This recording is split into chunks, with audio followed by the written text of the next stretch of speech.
Good evening everyone. গতকাল ওই বাড়ি থেকে মানে দিদির বাড়ি থেকে ফিরলাম। আজকে সকাল থেকে একটু ঘরের গোছানোর কাজ বাজ ছিল। আর এখন রেডি হয়ে কোথায় যাচ্ছি আমরা? এই যে হাই করো বাবা, হাই করো, মানে হাই করো। তো দিদিরা এসেছিল কালকে ছাড়তে, ওরা আবার আজকে চলে যাবে। তো আজকে আমরা যাচ্ছি এই মুহূর্তে মেলাতে ঘুরতে। গণেশ পুজো ছিল যেহেতু গতকাল, তো গণেশ পুজোর এখানে উপলক্ষে মেলা বসে, তো ওই মেলাতেই এখন আমরা যাচ্ছি। আর ননির পাপা তো নেই, ননির পাপা তো অফিসে। তো চলো একেবারে মেলায় গিয়ে দেখা হচ্ছে। মেলার মাঠের বাইরেই এই বড় ঠাকুরের মন্দিরটা। এই মন্দিরটাতে আবার বাবা প্রত্যেক শনিবার করে পুজো করে। আর মেলার ভিতরে ঢোকার সময় ননি এই নামলো সবে, দিদি হাত ধরে ঢুকছে। আর এই নর্মালভাবে একদম মেলার গেটটা বানিয়েছে, অন্য সময় খুব সুন্দরভাবে সাজায়। গণেশ পুজোর মেলায় অল্প কটাই দোকান মাত্র বসে, তারপরে দুর্গাপুজোতে হয় আসল মেলা। আর এইখানে দেখছো স্টেজ বানিয়ে যেটা আছে, ওখানটায় সবাই মেম্বাররা বসে আছে ক্লাবের। আর এখানে খেলা হচ্ছে কাবাডি। তা ঠাকুরটাকে চলো সামনে থেকে গিয়ে তোমাদের দেখাই।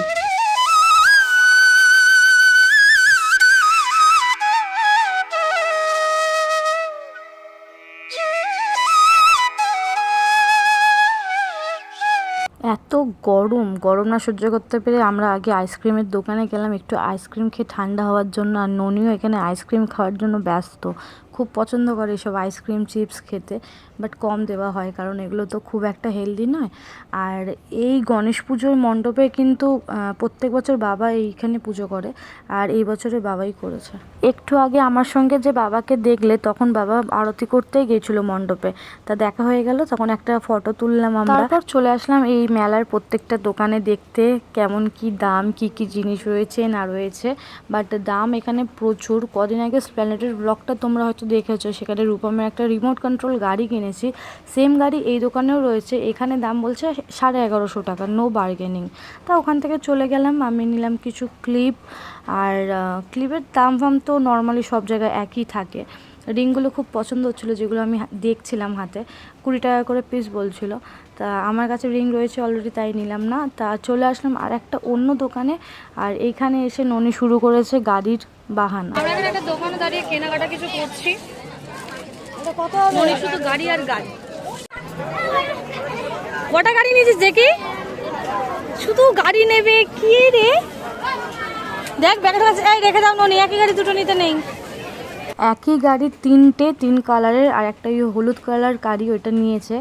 সবগুলো নিয়ে ও এখন বাড়ির দিকে যাবে। আর গাড়িগুলো নিয়ে প্রত্যেকটা গাড়িতে এক্সপেরিমেন্ট করে যে গাড়ির ভিতরে কি আছে না আছে। একটাও খেলনা ওর আজ অব্দি গোটা নেই। দুটো আলাদা আলাদা গাড়ি কিনে নিয়ে এখন নিজের মতো হাঁটা দিচ্ছে বাড়ির পথে। আমরা কি কিনলাম না কিনলাম আর কিচ্ছু দরকার নেই ওর। বেশ খানিকক্ষণ সময় কাটিয়ে এখন বাড়ির দিকে ফেরার পালা, তাই একটু জিলিপি নিমকি টিমকি কিনে নিচ্ছি। আবার দিদিরা বেরোবেও, তো বেশি লেট করে ঘোরাও যাবে না মেলাতে। আর তোমরা কি একটা জিনিস খেয়াল করেছো, গণেশের চোখটা কত সুন্দর ছিল সামনে থেকে, মানে যখন তাকিয়ে আছি না পুরো সত্যিকারের মনে হচ্ছিল। এখন প্রায় 9:30 বাজে আর বাড়িতে ঢুকলাম। আর এরা এখানে আংটি কিনেছে, সোনার আংটি, একেবারে পাথর বসানো, আবার লাল লাল। এই যে একদম মানে হলমার্কের সোনা। আর এদিকে রূপমের হাত দেখি, এই যে রূপমও নিয়েছে একদম হলমার্কের সোনা, লাল লাল চোখ জ্বলছে। আমার হাত এত মোটা, আমার হাতে কোনো আংটিই পাওয়া যায় না, পাইনি। তাই এই যে একটা ক্লিপ নিয়ে নিলাম। আর ননি বেশি নিয়েছে, এই যে একটা, ওই দুটো গাড়ি। মেলাতে যাওয়া মানেই খরচা। যাই হোক, এখন একটু আলু ভাজছি, কারণ অনেকটা রাত হয়ে যাবে দিদিদের যেতে ওখানে। তো দিদি অল্প কটা রুটি কিনে নেবে, আলু ভাজা দিয়ে ও আর রূপম খেয়ে নিতে পারবে। তো চলো, দিদিরা বেরোনোর সময় কথা হবে। তো দিদিরা বেরিয়ে গেছে। আর আজকে সকালে আমাদের পাসপোর্ট অফিসের জন্য ডেকেছে, মানে সেই অ্যাপয়েন্টমেন্ট দিয়েছে আজকে 11টার মধ্যে যেতে বলেছিল। তো একটু লেট হয়ে গেছে, এখন বেরিয়ে গেছি। যাই দেখি আজকে কাজ কতদূর কি হয়। প্রচুর গরম, আরে রোদ বিশাল। রোদ ঝলমলে আকাশ দেখতে কতই না সুন্দর লাগে, তাই না?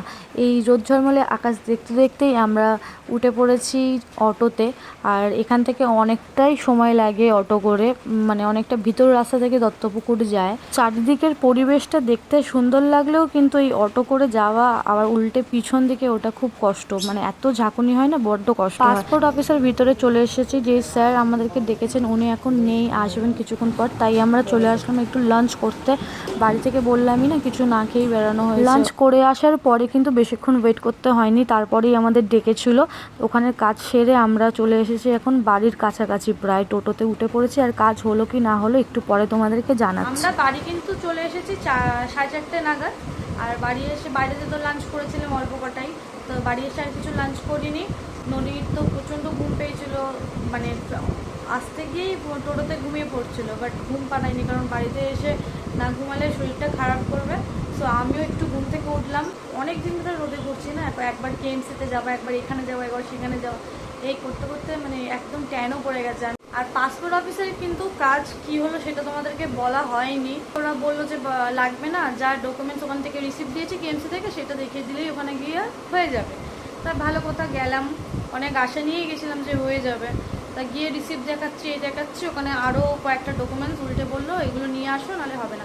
অ্যাকচুয়ালি মানে সত্যি ভিডিওতে তো বলা যায় না সব কথা, ব্যাপারটা অন্যরকমের দিকে চলে যাচ্ছে।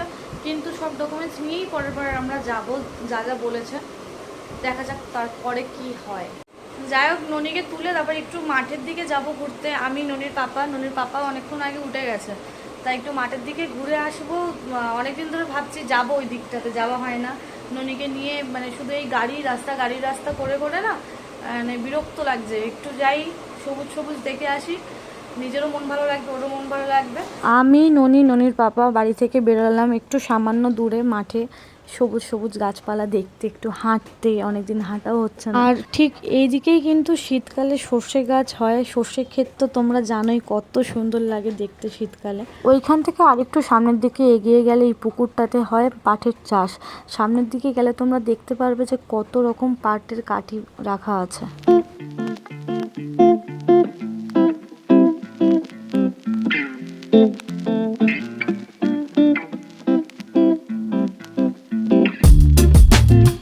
আমাদের এখানেও পাট চাষ হয়, যে পিছনে পাট দেখতে পাচ্ছ, বকা দেবে কিন্তু, জানো। চলো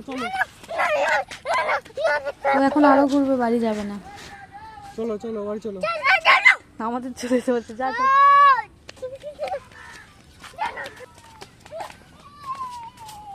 ওহো, মনটা খারাপ হয়ে গেল, বাড়ির দিকে যেতে।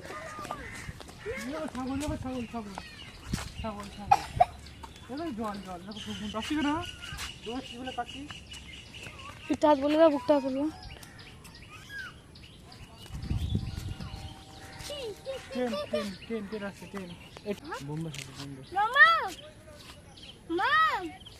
ব্যাপার তো হ্যাঁ, ছাগল। ননি এখন এখানে দাঁড়িয়ে রয়েছে ট্রেনের আওয়াজ শুনে ট্রেন দেখার জন্য। ট্রেন গাড়ি এসব এত ভালোবাসে ও, ট্রেন এত চড়েছে তাও ওর হয় না। এখন যতক্ষণ না ট্রেন আসছে এখানে দাঁড়িয়ে থাকতে হবে। ট্রেন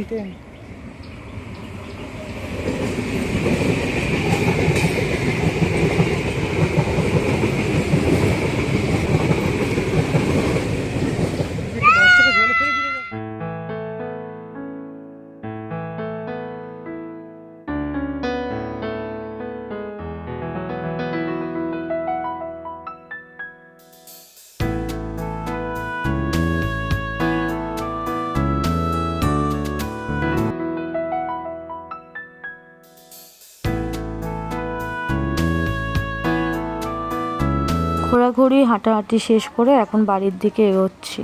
সন্ধেও নামছে, বাড়ি গিয়ে তো সন্ধে দিতে হবে, তারপর একটু চাটা করে খাবো। দেন রাতের রান্না রয়েছে। সারাদিন এত জার্নিং করে না শরীরটা একটু ক্লান্ত লাগছে। এই বাড়িটার দিকে দেখিয়ে কি জানি কেন ও আমাকে ভিডিও করতে বললো, ভূত আছে নাকি নিচের দিকে কি দেখাচ্ছিল আমি বুঝতে পারলাম না। পুকুর ছিল, হয়তো বন্ধ হয়ে গেছে তাই। বাড়ি এসেছি অনেকক্ষণ, এসে সন্ধ্যেবেলা চাটা করে খেলাম। আর ননির পাপা গেছে দোকানে, আর ননি এখন এখানে ফ্রিজ খুলে দেখতেই পাচ্ছ কি করছে। আর এখন করবো রাতের রান্না। তো বাবা বাজারও এনেছে, আর রাতের রান্নাটা ওই যে বদমাইশি শুরু করে দেবে কিছুক্ষণ পরে, তো রান্না বান্নাটা তাড়াতাড়ি করে সেরে নিই। পনিরের তরকারি এখানে কমপ্লিট, আর আপাতত এখানে আটা মাখবো। আর এই যে আটাটা মাখলে রুটি করলে হয়ে যাবে। তরকারিটা কিন্তু আমি নিরামিষ করিনি, আমিষভাবেই করেছি। আমি যে এখানে রুটি করব, আমি মানে রুটি করতে বসতে ইচ্ছা করে না। আটা মাখা থেকে শুরু করে বেলা মানে বেলে রুটি করা শেষ অবধি এই যে দুটো সপ্তাহে বদমেশি করবে। দেখো এখন আটা কিরমভাবে নিয়ে নিয়ে চটকাচ্ছে। আমি আটা মাখছি আর ওই করছে। রুটি বেলতে দেবে না, ও এসে সে রুটি বেলবে, এইসব করে বেড়ায়। আমার এই যে রুটিও কমপ্লিট হয়ে গেল, আর একজন এখনও অবধি আটা মেখে যাচ্ছে, ওর কখন রুটি হবে শেষ জানি না। ব্লগটা যদি তোমাদের ভালো লেগে থাকে তাহলে অবশ্যই একটা লাইক করে দিও, আর যারা চ্যানেলে নতুন এসে আমার ব্লগ নতুন দেখছো তারা অবশ্যই সাবস্ক্রাইব করে দিও। দেখা হচ্ছে তোমাদের সাথে নতুন আরেকটি ব্লগে। ততক্ষণ সবাই সুস্থ থেকো, ভালো থেকো, বাই।